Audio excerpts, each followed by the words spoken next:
136 of Tuesdays with Perry. Thank you for joining us tonight. We're going to get right to Perry in just a second. Tonight, we're going to be talking about a little bit about the Super Bowl and one of the commercials there, as well as the halftime show. Then we're going to talk a little bit about New York City Mayor Mondani, as well as Todd Lyons.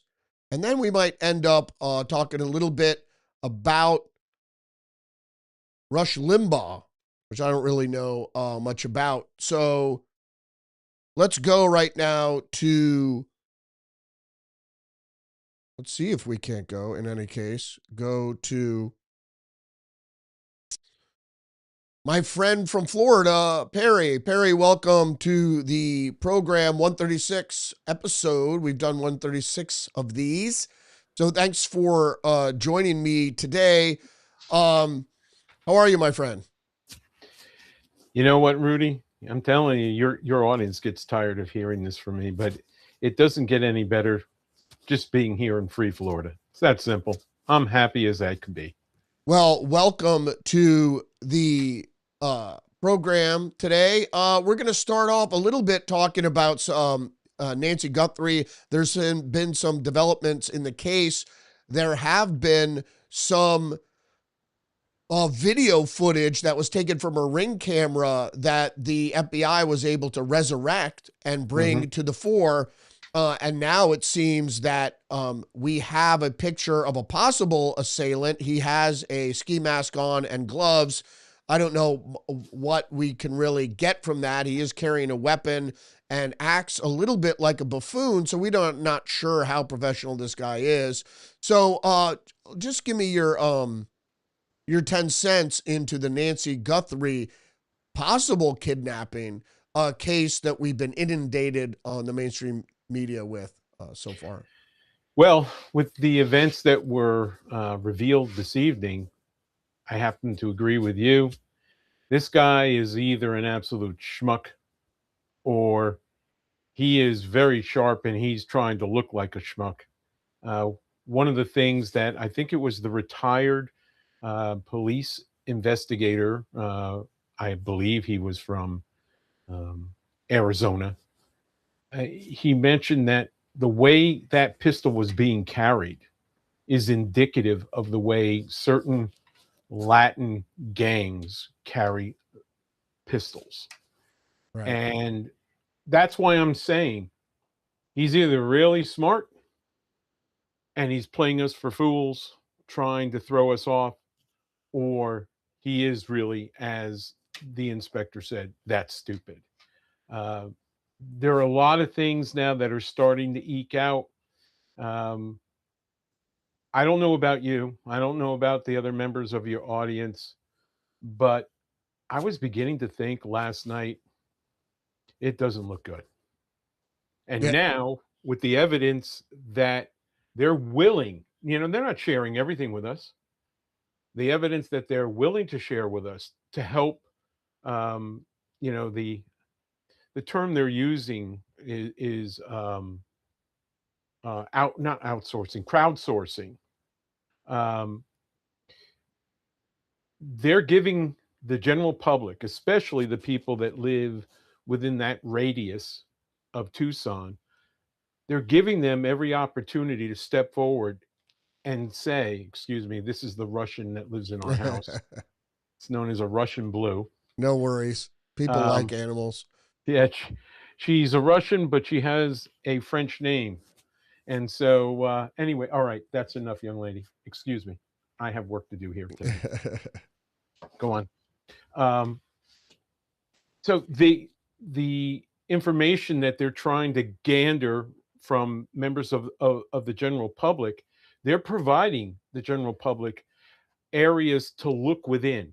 Like they are showing not only the shape of this individual's eyes, but they're pointing out certain details about the eyes, the fact that it appears that they have a mustache, the color of the skin appears to be, dark olive color, which would lend itself to that of someone who is of Latin descent.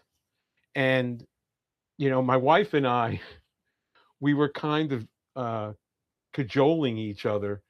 Wouldn't it be sweet if it turned out this knucklehead is a member of the illegal alien community and is trying to earn his money to live in paradise back home, because I think they were asking like $6 million in Right. ransom. Well, $6 million goes really far in Central America, and so of course it's nothing but, you know, unintelligent thought on the part of myself and my better half. But wouldn't it be sweet if it turned out to be the case? And that would, of course, lend itself to what Todd Lyons did today in Congress. Anyway, getting back to Nancy's unfortunate situation, I worry a great deal about this woman, not because she's in the hands of kidnappers. We're assuming kidnappers, but nobody has said anything for 4 or 5 days now about whether or not she has any medication with her. And you know, she's on a pacemaker. The pacemaker should be able to give up her location. Today's pacemakers are kind of like a locator device, and so they haven't said anything about that. And yet tonight you had the SWAT trucks go out along with the bomb truck. Now the bomb truck has since come back, but all the special weapons and tactics people are still out there somewhere in the desert of Tucson. And you know, both the retired cop and the former prosecutor, now defense attorney, both said, and then there was a third member who was interviewed on uh, Jesse's show. Something's breaking tonight, no later than tomorrow. Yeah. And we can only hope and pray that's the case. Yeah. And We'll mhm, see. Yeah. we'll see. We'll see. For me, it's people say, "Oh, something's going to break. It looks like something's going to break."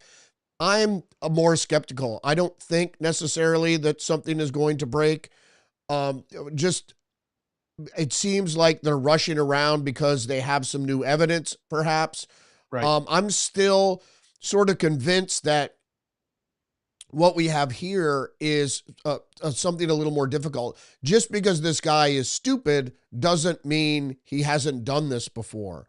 And my right, reasoning is because he left a clean crime scene.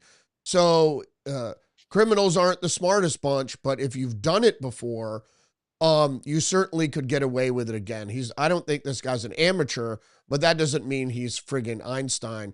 It's not the movies. If he wants to carry Mexican style, you know, I don't think certainly not rich, but I don't think he's really worried about. He has gloves on. He has a mask on. It appears that he has a red light in the mouth light in his mouth that he's right. using. It's not a white light, but it's reacting to the infrared. So I think he's done this before, and he is the lead guy. He's the point guy that they send out in case Right. the cops come. And it looks like to me that he activated the camera. They waited half an hour to see if the cops came. No cops came. Then they went in and probably were only in there 10 minutes or so. I hope for the sake of the family that this is taken care of. Mhm. Unfortunately, I think it's going to carry out probably till the end of the month. I could be wrong. I'm not an expert. That's just my 2 cents. But you did bring up Todd Lyons.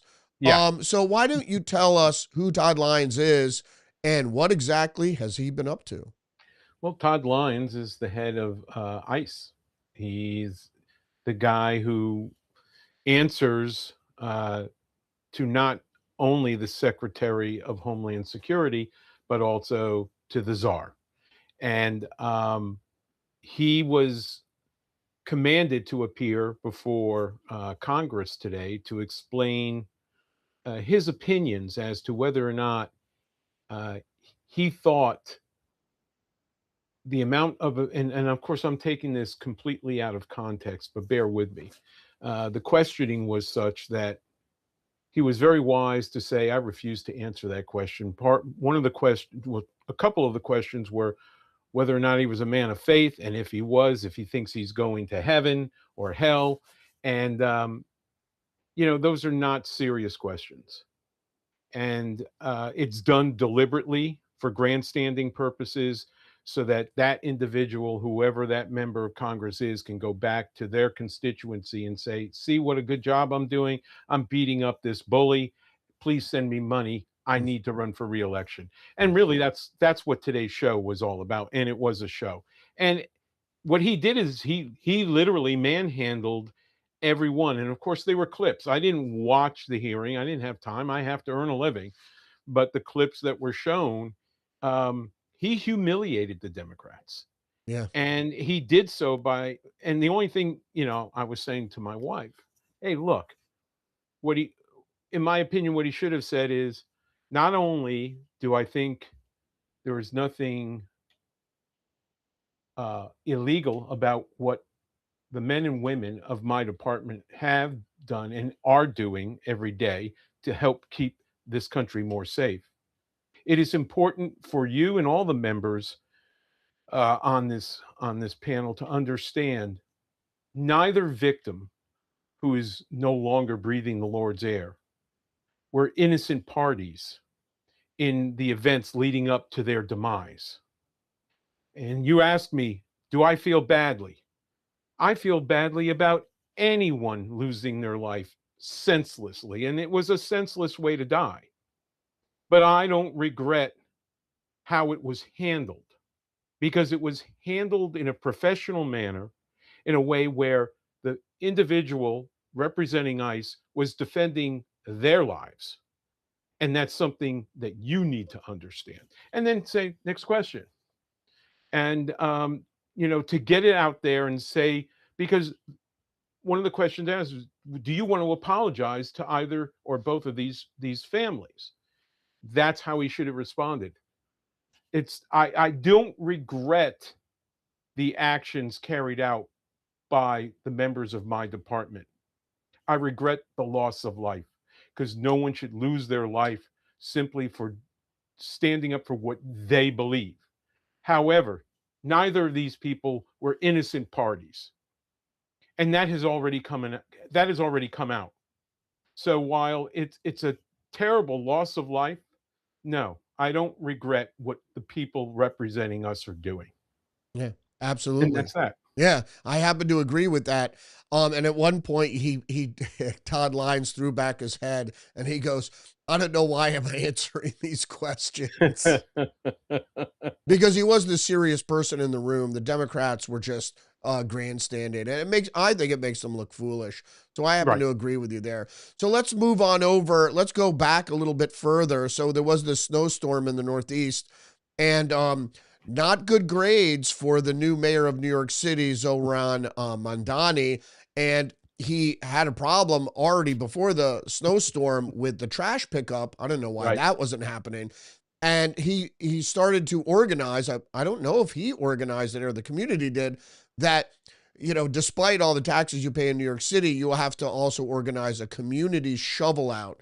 So, what information do you have on that? I'm not even sure really what that was. I I only have the information that came out on both Fox News and in the New York Post, and I found it to be hysterical because here is a man who has been elected on promises that he can't keep, and in just 1 month or 5 weeks of being mayor of New York City, he's managed to take, now this is the sanitation department, who is responsible not only for picking up trash, but also clearing the streets of snow. And he's managed to make that department, which is most important at this time of the year, to be completely dysfunctional to the point where people, residents of New York City, both rich and poor, are now being asked to organize snow removal parties and go out and remove snow from in front of their properties that would otherwise have been taken care of by the sanitation department. And what can I say? according to what my son saw last week, before this most recent snowstorm, the garbage is getting to the point where it's almost, and my son has traveled to Paris, France. He doesn't like admitting that. He said, Dad, the garbage heaps in New York City, because he's on Instagram and all these other social networks. It's getting to be worse than Paris, and I never thought I would see more crap in streets of a big city than I saw myself in Paris. Yeah. And so this, look, Rudy, I said this before the man got elected. It's going to be the ruination of the Big Apple. You're going to see, this is just the tip of the iceberg. Yep. Wait until they are able to fully enact their confiscation of private property. Wait until the jails let all the criminals out. When I said it's going to be life imitating art, Kurt Russell is going to live long enough to say, wow, don't I look really good right now? Yeah. And so is Mayor Koch, the former mayor of New York City, who Oh, he presided over some pretty tough times there too when they had troubles picking up the trash. And he was fairly capable. right. Koch was. This guy, Mhm. this young guy doesn't seem as capable. Plus, he has some truly radical ideas, which I agree with you, I think are going to destroy the city. So let's move a little more current. We had the Super Bowl Sunday, the new secular holiday of the United States. And during the halftime show today, I aired a little bit of a clip that somebody was at a bar and protested I that saw it. they aired Mhm. the All American halftime show done by TPUSA and Kid Rock. Right. But I did watch some of Bad Bunny as well. And then you did, I guess, see the commercial His and Hers. So I know you want to talk about that as well. So what was your take on Bad Bunny? It's really been divisive. You have the pro Latino contingent, and then the people that didn't really care much for it and thought it was a political statement. Well, I have to be honest here, as I always am, and tell you and your audience, I didn't watch him. Mhm. I refused to regurgitate my food watching this piece of garbage spew whatever, because of course I don't speak Spanish. Right. Okay. And what little I did see, I'm talking about this morning when I caught the morning news, and they went into some level of length of the beginning of his act when he's going through the sugar cane, and you got people selling uh, fruit drinks, and you got the street vendors of different sorts and kinds. Okay, that's great. That's part of what the culture of Puerto Rico is, and I'm good with that. So why did you have to sing in Spanish if you want gringo to understand where you are coming from? Not geographically speaking, but um, coming from a philosophical standpoint. Why didn't you sing in English? Because it certainly didn't speak to me, or at least some of it in English. Yes, this was directed at Latin America. Well, Latin America, I don't know what the true population is from Mexico all the way down to, let's say, Peru. Okay, but I would venture to say it's somewhere around equal, close to equal to the United States. Okay, but there's 8 billion people in the world, and we don't know what the numbers are yet, but last year was over 2 billion people around the world watched the Super Bowl. So what about all the Germans, the French, the English, the Dutch, all these people in Europe that were watching the Super Bowl who don't speak a lick of Spanish? How did you impress them? Let me Yeah. tell you how you impress them. They got up from their chair, they hit the john, they took a squirt, they went and made some more dip or grabbed some more chicken wings or whatever it was they were doing. And then they looked at their watch and said, "Oh, he's still on stage for another 10 minutes. I got other things to do." And then they finally sat down when the teams came back from the locker rooms. So you Yeah. accomplished nothing. You really accomplished nothing except trying to further balkanize the United States. And I don't think it worked. Um, Based on the calls coming from people around the country for the head of Roger Goodell today, um, yeah, I don't think it worked. Yeah. Well, TPUSA got a couple million, so they're definitely going to bring it back. Next year, it was like the second biggest YouTube live event, attendance for a live event. Hmm. So that's worth coming back next year. I think a lot of people were just indifferent to it. Like you said, a lot of people just kind of tune it out, maybe wait for the commercials or what have you. It was overtly, I think, political. I understand that Roger Goodell wants to target the Latino community Right, with the NFL. Okay, whatever. But the icing on the cake was when Bad Bunny gave his Grammy Award to the little illegal alien boy who right. had just his father, who had tried to evade arrest and deportation, just got released. Um, but they're still illegal and they're still claiming asylum, which is great. But 90% of asylum cases are rejected. And most people have to understand that. So he'll have his day in court. I don't think he's going to be able to stay in the country. And if he wants to take his young boy with him, he could gladly do that. And now that young boy has a Grammy, so they could take that Grammy and take it with them as well. Maybe he'll be the next Bruno Mars. Yeah, maybe they'll get deported to Mars. I don't know. But in any case, like I said, it's for me. My wife went up against some guy tonight, or some woman tonight on Facebook.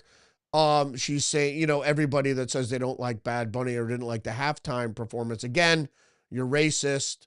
It was a beautiful. Puerto Ricans are Americans too, and I Right, have nothing against that culture. right, right. Certainly, I think it's part of our culture. It's It part of is. America, and I think it's a wonderful celebration. However, as I said today, in as a sacrifice to all other cultures that weren't represented. Right. Well, In lieu of all other cultures, or as I said, to deculturate, which is a yes, term now yes, that you take away people's culture. yes. Like we are a melting a pot. Are we? Are Um, we still? Mm, but if you were, let's say, to bring up a lot of different American cultures, maybe I mhm. could go for that. But I think it was overtly political, and I think Well, that's well, you know, I don't know if you caught the five yesterday, but I caught the five, and then I watched your nemesis, Brett Baer, hmm, and all through the show, they kept making. I thought it was a hysterical joke that just kept going on and on throughout the show yesterday on the five about how there are more Jews that live you're right, in this country than Puerto Ricans. So what about a Jewish halftime show? right. And I mean, they were just cutting it up, and it just continued right through to the handoff. And there's Brett Baer saying, "Yeah, I'd like to see a Jewish halftime." Me So, too. You could bring back David Lee Roth. well, you could do an homage to Fiddler on the Roof Yeah. Oh, with you want to make it, you're gonna make it real Jewish. Yeah, if Bad Bunny is gonna be that cultural, right. then maybe you might have to bring back Zevi. Is it Zevi? I'm sorry. Zevi, Yeah, Zevi. okay. Yeah. But at least people will understand the lyrics in the songs, Right, right? exactly, because it'll be in English, and let's not forget that English is, thanks to Trump, America's official language. And soon to be the official language of the state of Florida. Oh, awesome. That I would like to see that as well. Not the official language of Canada. All right, moving on. You wanted to talk about this his and hers commercial. I Yeah. saw a brief amount about it, and I understand that his and hers is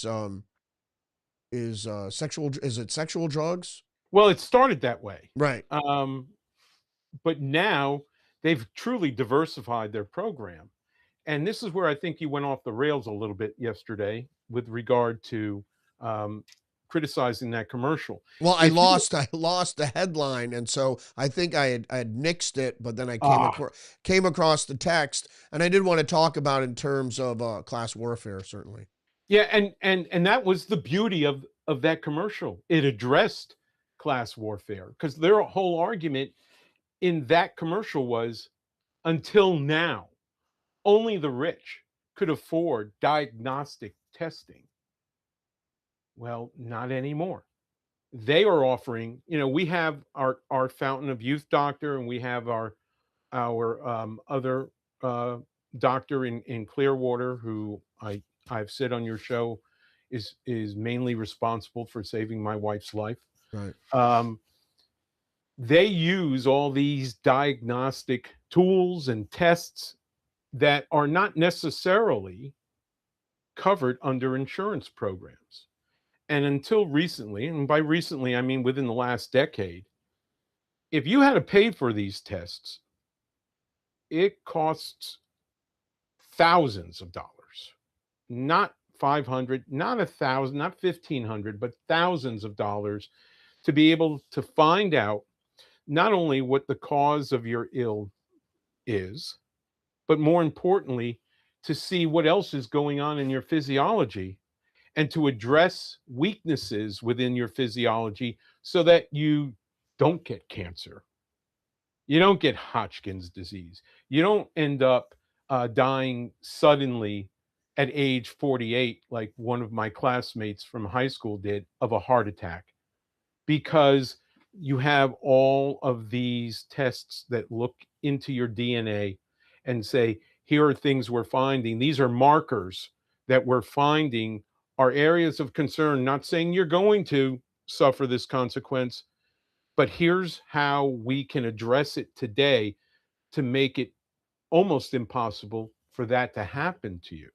Well, those kinds of tests, until recently, the average person couldn't afford. They, his and hers is now making that affordable. I mean, for a couple $100, you can do a lot of testing. Now, here's the only concern I have. Who has access to that information? Your DNA, right? Bingo. Yeah. Bingo. So that's something that concerns me, but the benefits, in my opinion, far outweigh the risks to the invasion of privacy. And so my whole point, coming back to why I wanted to talk about it tonight, was because you came across as being negative towards it because it was class warfare.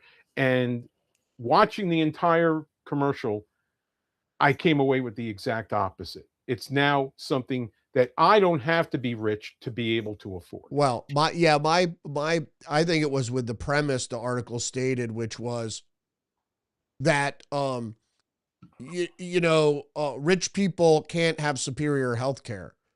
That was my issue with it. I'm not saying that people shouldn't have access to diagnostics and testing. I think I'm a social safety net type of guy. Right.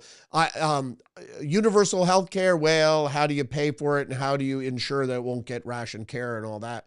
But my point was the revelation that really wealthy people have better health care. That's just the nature of the beast, I think. It's not necessarily like downplaying. they drive nicer cars. Yeah. They buy better beef. Yeah. Okay. They eat in nicer restaurants. Okay. I mean, I can't afford to go to French Laundry. Okay. I can't even afford to do my laundry. Touche. So everything, first of all, I don't like class warfare. I never have. My mother was a classist. I've never been. I take after my father. I don't despise Elon Musk. I aspire to be the next Elon Musk. Right. Okay. Whether I get there or not is up to me. Right. But it's, people have the right to have money and to Absolutely. to be wealthy. And I don't, some people, it's what they do with their wealth and power that disturbs me. Correct. I think Correct. that's the bigger Yeah. thing. But I think in the type of healthcare service we have, my thing is always is like, do you really deserve a titanium hip? Mhm. It's kind of that sort of thing. Whether you can have insurance, and I think everybody should have insurance. But some of the most expensive types of surgeries and uh, medicine, a lot of times filters up to the rich. They get to, eat baby blood and all those things to keep them young. Well, but let's but insurance doesn't cover that. So let's take it to the extreme.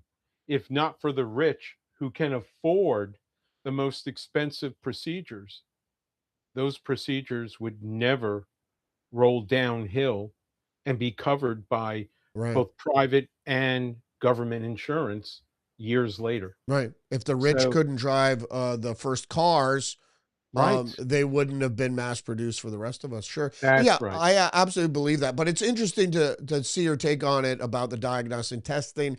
Diagnostic testing. But unfortunately, I don't buy into genetic testing because I worry about where that ends up. It might not be Right. malfeasance of our government, but if the Chinese get a hold of it and then they Correct. can specifically target people having their genetics in there. I'm not a Right. genetics guy, and I was on the side of Antonin Scalia, who was unfortunately the minority dissent in the opinion about whether police departments should be able to Mhm, gather a genetic mhm, material from you, even mhm, especially if you haven't been convicted of some sort of heinous mhm. crime. So And they're doing it to us every day now, okay?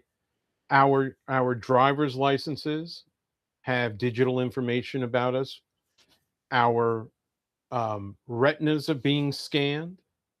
My son just informed me today, and I wasn't aware of this, that there is a program now in place, even if you're traveling within the continental United States, you have to have either your passport or a chipped ID, which the state of Florida now issues for driver's right, and license. passports are chipped, by the way, as well. That's correct. That's correct. And even with that, your eye is being scanned. Yep. So they're gathering our digital information one way or another. It's only a matter of time before they have our DNA. I'm just going to make it as difficult for them to get mine as I can. I And should I should go leave it on the Supreme Court steps. just remember to bring the toilet paper with you. Yeah, yeah, right. I got to be careful about where I leave my DNA now. Jesus. Yeah, I mean, I understand that too. I've become pretty lax lately as well. I finally got my VPN back and working on my phone, which was a Mhm. big thing. I couldn't figure out why it kept shutting down. It was a pain in the ass. I've been fighting with that for like 6 months. And then I saw there was a little tick box. Oh, keep VPN on all the time. Yes, of course. And I've started gotten a little lackadaisical about Google. We're on Google Meets right now, so we want to stay away from Zoom because that's the Chinese counterpart. So at Correct. least Google, although they're not very allegiant to the United States, It's but better than the alternative. yeah, better than Zoom. But I've gotten, pretty lackadaisical with Google, using Google Drive more, because it's free. So let's move on to this last topic of yours. I don't even know what this is. I know Rush Limbaugh, but you're talking about a Rush Limbaugh environmental wacko football picks. You got to Yeah. clue me in on this. I love Rush Limbaugh, but what is It this? Rush Limbaugh, in addition to being brilliant, was a great entertainer. And every football season, he was a huge fan of the, Pittsburgh Steelers. Um, and he had the environmentalist wacko football picks every week. And what he would do is you would look at, well, let's use the Super Bowl as an example. You have the um, the Seahawks. What are, and I'm going to try and recall how Rush put it. What are the Seahawks? They're a bird. They're a creature of God. They are a representation of everything that's free. They can escape the bounds of bonds of gravity. Can man do that? Not without help, but they can do it on their own. They soar through the sky majestically. What are the patriots? They're invaders. They are crude Europeans that brought scourge and disease and everything bad about man to the once pristine shores of the Americas. And what have the patriots brought us? Nothing but destruction. Destruction of nature, destruction of what's beautiful, destruction of everything that's pure. Except for freedom. Well, let's not get political. This is just him doing the wacko football picks. Remember, environmentalist Okay. wacko So you're football talking picks. about a blue hair, nose ring, armpit hair, Doc Martin wearing person picking on football on, I guess, Let, moral grounds. Are you saying that symbolism, the it, moral grounds of their symbolism? Is that what we're one getting of the at? things Rush always said about liberalism and progressives, it with them, it's always symbolism over substance, Right. always. And so he said, if you go with this type of approach when it comes to making your weekly football picks, you will always win if you take the side of nature over man. So let's look at what the outcome of betting Sunday on this game would have been for someone who picked the dog, known to most people as the underdog. Okay, Seattle Seahawks. And I don't know what it was because I'm not a gambler, but my guess is it was somewhere between 3 and 6 points, maybe 7.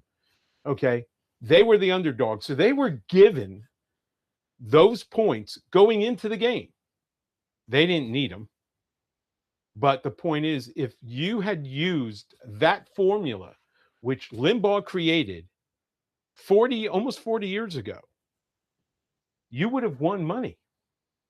And if you go back, and you have to be a subscriber to uh, his app. I stopped being a subscriber after his death, but it's still available.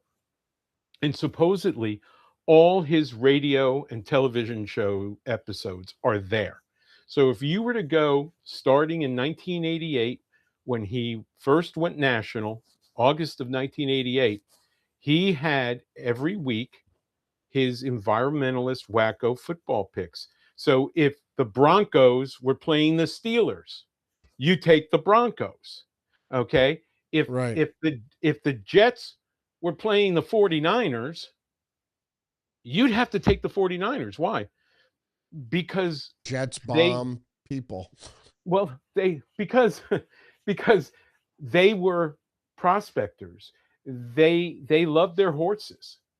And the Jets are what? The Jets are mechanical things that fly in the skies and pollute the environment. Right. So if you were to go back and look at all those picks week after week, year after year, you would find that somewhere between 75 and 80% of the time he was right. Oh, right. So That's the Bears over the Texans, right? bingo. Yeah, You got it. I gotcha. And still to this day, it applies. Ah, okay. Well, I'll keep that. My consideration for sports is it's through symbolism, but I looked at it this way: is that the Seattle Seahawks are from Seattle, Washington, a far leftist state, and that they were going to triumph over the Patriots symbolically, who represent MAGA, because we're patriots. And so that's the way I look at it. And when I look at teams, like if the Raiders are going to beat the Patriots or what have you, I always look at it in terms of that somehow the left is going to triumph here, because I don't even know if these results, the outcomes of the games are genuine or authentic, and Well, if they're and not arranged somehow. we already know that games in the NBA are being thrown. Yeah. Okay. There was a big, big uproar in Major League Baseball 20 years ago for the same reason. Uh, and you can throw even before that Pete Rose into the mix. They threw him out of baseball because, of all things, he was betting on his team to win, not lose. Okay. Um, so why not the NFL? Yeah, I don't doubt it. Any There's too much money. organizations, yeah, any organizations of man could be Mhm. corrupted. Hey, you got anything else to add? We got a couple minutes left. I mean, we've got a few minutes left. You want to wild card it here? You got anything else to throw out? Um, well, the only other thing that I can bring up, well, there are two things.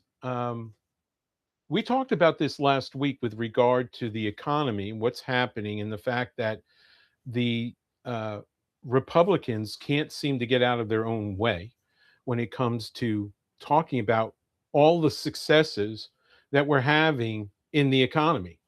And you and I have said repeatedly, both during our Tuesdays with Perry's and during your daily shows, look, the little guys like us aren't really feeling it yet. But if you don't talk about it, meaning the Republicans, and this is the point that Trump is getting really irritated because he's the only one out there trumpeting what has been accomplished. Okay. And he did it during his Super Bowl interview. Okay. If the Republicans can't figure out how to do that in front of a news camera, then they are going to lose in November. We have plenty of time, but you got to get out of the starting blocks. And right now, they're not even in front of the starting blocks. So there's that needs to be dealt with, and it needs to be dealt with quickly.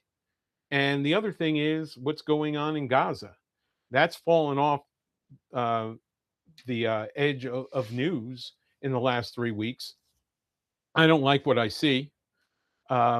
The most recent report that I read coming out of the Middle East was that um, countries like Saudi Arabia, UAE, Kuwait, they've told the Trump administration, we're not giving you any money.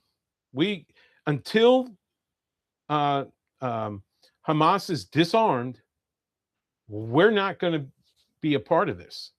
And if you recall, Rudy, you and I had this conversation back in early January, and I said then the king of Jordan said to Bibi Netanyahu, you better do something about Hamas. You better get rid of them because if you don't defang them, I'm not sending my boys to die. I'm sending my boys there to keep peace. You got to make peace first. I'm not going in until that happens.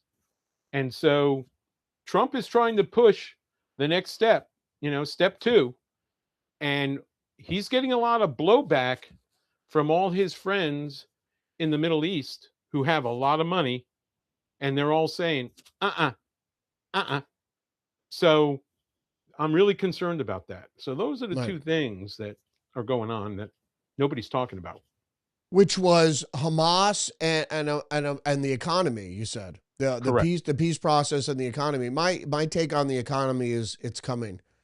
Oh, well, yeah. And what I agree with you with is the Republicans have to do is to say specifically, this is because of Joe Biden and the Democrats. We are fixing it. But Rome And wasn't built in a day.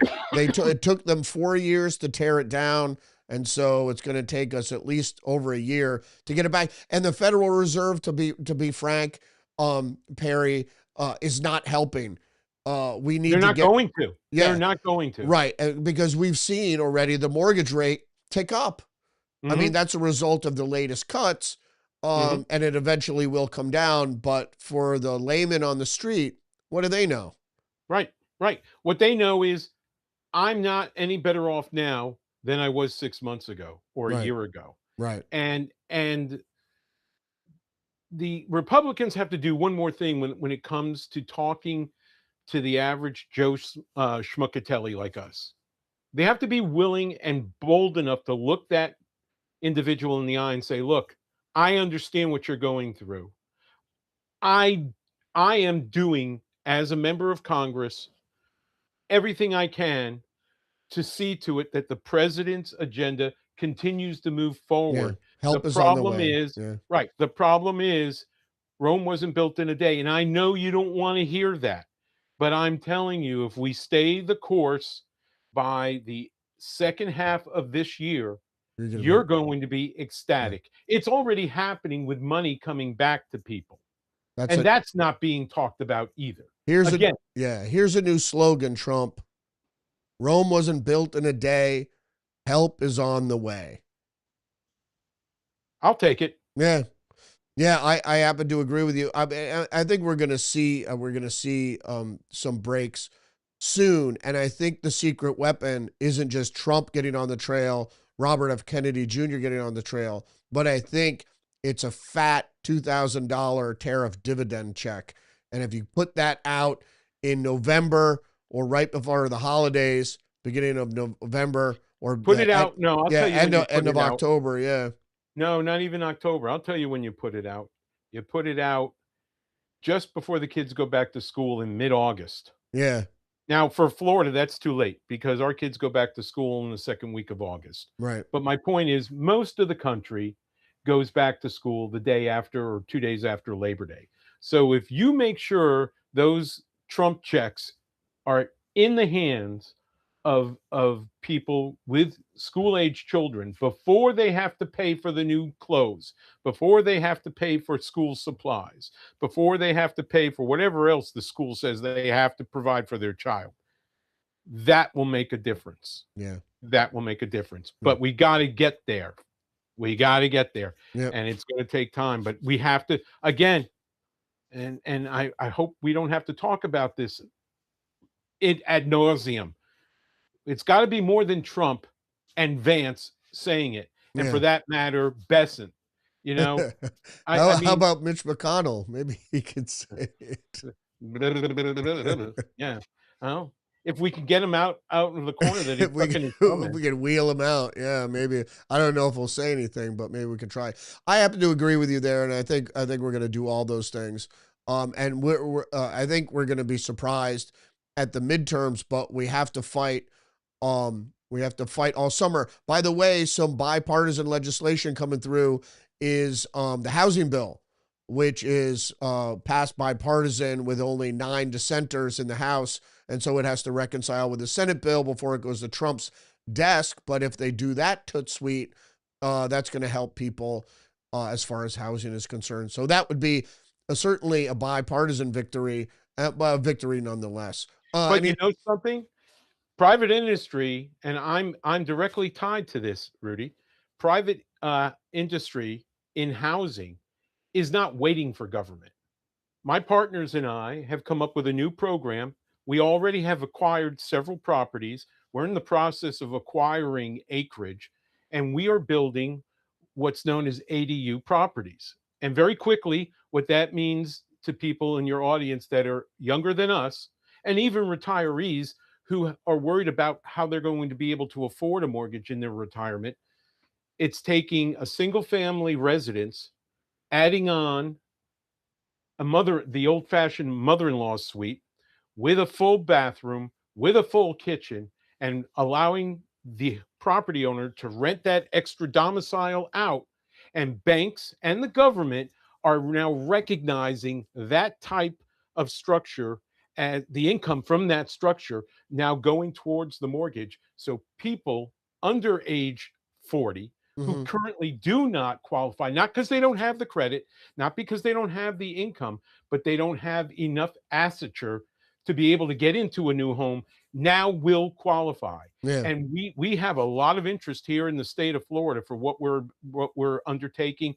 And I know we can't be the only people in the Yeah. country that see this. Unfortunately, in my state, to buy a duplex, which was the old school way to buy a house and to make Right. money, Right. You know, the old Italian people would buy duplexes and then they'd, you know, either Rent have out right. right and rent it out either to their family or what have you, and then they could pay for the mortgage. It's a great scheme. But in Connecticut, you need like 25% down payment to buy a 2 or more family home. So that usually gets young people that kills them. But that's That's right. Connecticut. They say they're for people, but then they make regulations that work directly against the people. All right, we're going to close out here, Perry. Last word before we do. Yeah. So your governor wonders why people are running from your state to mine, right? That's the final word. Yeah, that's a good one, though. Thanks for joining me today, Perry. Really appreciate you. Episode 146 of Tuesday with Perry. We'll talk next week. All right, brother. Looking forward to it. All right, man. See ya. Take care now. You too. Bye. Bye-bye. There goes Perry. Another episode of Tuesdays with Perry. Thanks for joining us, Perry. And wow. We covered a lot of territory there in about 45 minutes. We're at 50, 51 now. So join me tomorrow. Actually, don't join me tomorrow. I got worky tomorrow. So there will be no morning show tomorrow, but usually every day, Monday through Friday, live stream at 10 a.m., Rumble, YouTube, etc., etc. Thanks for joining us tonight, everybody. And so I will be back on Thursday, live stream at 10 a.m. So we'll see you then. Peace out.